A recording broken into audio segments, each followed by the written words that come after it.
They used to laugh when I told them I wanted to run my own business. Thanksgiving dinner, 2019. The air smelled like roasted turkey and barely hidden judgment.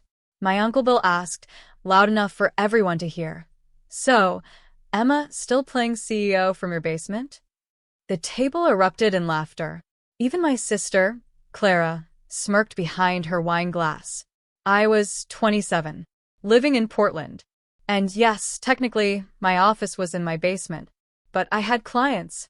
I had invoices. I had a vision. Still, the comment stung.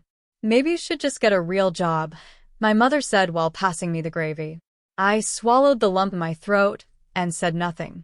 What they didn't know, I had just landed a six-figure contract with a startup in San Francisco. And I wasn't playing CEO. I was building something real. That night, I sat in the cold basement with my laptop on my knees and made a promise. I wouldn't just prove them wrong. I'd make them regret ever doubting me. The early years were brutal. No sleep. No weekends. Some nights, I fell asleep at my desk with code still on the screen and a half-eaten granola bar in my hand. But I kept building. My digital product, a client dashboard tool for remote agencies, started to gain traction. In 2020, the pandemic changed everything. Suddenly, everyone needed remote solutions. My inbox flooded. Investors started reaching out. And one night, while on a Zoom call with a VC from Chicago, I heard him say, "We'll offer $2 million for 20%, but only if you stay CEO." I stared at my own reflection in the screen. Me, the girl with no MBA, no business partner, no family support. I took a deep breath and said, "Make it 3 million. I'll think about it." By fall of 2021, I had 30 employees, 2 office locations, and my own legal department. But I hadn't forgotten what my family said. And I hadn't forgiven them either. So, I started planning a different kind of hiring strategy. It started with my cousin Luke. He sent a LinkedIn message. "Hey, I heard your company's doing really well. Any chance you're hiring? Got laid off last month." I smiled. Luke was the same guy who once called my work just some nerd blog. Now he wanted in. I forwarded his resume to HR with a one-word note. Interview. Within 3 weeks, Luke was onboarding. He didn't know the CEO was me. We used eGraves on all documents. I let my COO do the face-to-face welcome calls. Next came my sister Clara. Her marriage had ended, and she was looking for remote work to support her kids. She didn't even recognize the brand name of my company. Ironic, since I designed the entire platform around how she used to treat me. Cold, dismissive, transactional. She applied for a marketing assistant role. I approved it instantly. And then, the one I didn't expect. My own father. He showed up for a warehouse management position, too proud to ask me for help directly. I watched him sit in the waiting area, unaware his daughter owned the chair he sat in. I made sure their roles were decent. Not humiliating. Just humbling. Luke was in client support answering phones.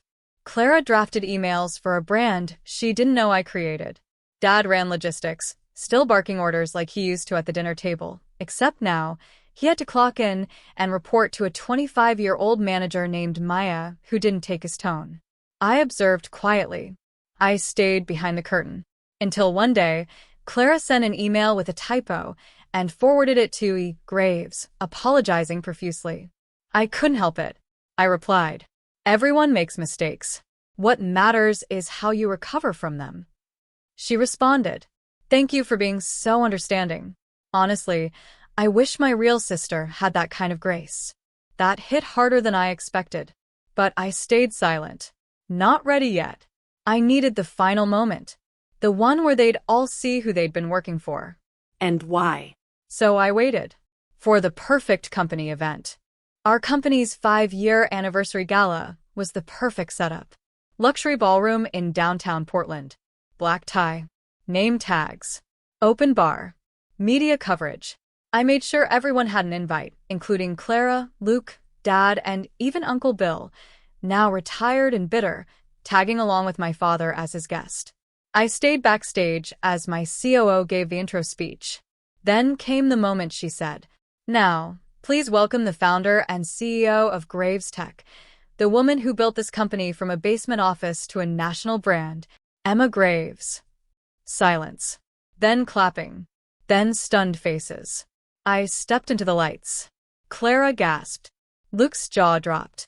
Dad looked like he'd swallowed his tie. Uncle Bill blinked like he was seeing a ghost. I smiled. Some of you doubted me. Some of you even laughed at me. But tonight, I'm not here to hold grudges. I paused. I'm here to thank you. Because your doubt built the fire in me. And now, that fire is what pays your salary. The applause faded. Drinks resumed. Clara approached first. Emma, I had no idea. Why didn't you say something? I shrugged. I wanted to see how you'd treat someone you didn't know was family. Luke looked embarrassed. So, do I still have a job?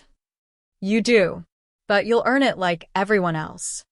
Dad didn't say much. Just a long, quiet nod. That was his version of an apology. Uncle Bill? He made a joke about needing stock options and wandered off to the shrimp buffet. That night, I sat alone in the executive lounge of the hotel, looking out at the city's skyline. I'd done it, but I didn't feel triumphant. Not exactly. I felt free. 3 months later, the office looked different. People respected my name now. Not just E. Graves, but Emma. My dad still worked logistics, but he no longer barked, he listened. Clara was thriving in marketing, now promoted to a team lead.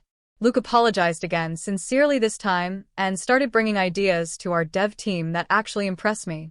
We weren't just family anymore. We were co-workers. On my terms. Mom called me one morning. She'd heard about the gala speech through the grapevine. Emma, your father told me everything. I'm sorry we didn't see your vision back then. I let the silence hang for a moment before answering. You didn't have to see it. I did. And that was enough. She sighed. I'm proud of you. That's when I knew I had changed the S. Last week, we hit $50 million in revenue. We expanded into 3 more states. Forbes did a feature. I got invited to speak at Stanford. Me, the girl who used to cry into her pillow after being told she'd never make it. I still keep that basement desk in my office. A reminder of where I started. And who I became. Sometimes I see Clara coaching new hires or Dad joking with the delivery guys. I don't need revenge anymore. I just need to keep building. But every now and then, I walk into the office quietly and watch them all work for me. Not out of spite, out of power.